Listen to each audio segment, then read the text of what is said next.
বিয়ে, জন্মদিন, যে কোনো উৎসব আনন্দ অনুষ্ঠানে খুব সুলভে অত্যাধুনিক ডিজাইনের মেহেন্দি পরানো হয়। ঠিকানা গোড়াবাজার, বহরমপুর। যোগাযোগের নম্বর 8617444283। বীরভূম জেলার দুবরাজপুর, সেখানে মহারাষ্ট্রের নাসিকের এক ভদ্রমহিলার নাম উঠেছে ভোটার লিস্টে।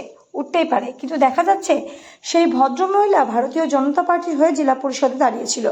তাহলে ভাবুন চক্রান্ত কোন জায়গায় যাচ্ছে। বিজেপি কত রকমভাবে নোংরা রাজনীতি খেলছে। এরা যেন তেন প্রকারে বাংলাকে অনৈতিকভাবে দখল করতে চায়। তার জন্য বিহার, উড়িষ্যা, উত্তরপ্রদেশ, এখন মহারাষ্ট্রের নাসিক, তা আবার একজন জেলা পরিষদের বিজেপি প্রার্থী, তার নাম কোথায় দেবরাজপুর ভোটার লিস্টে।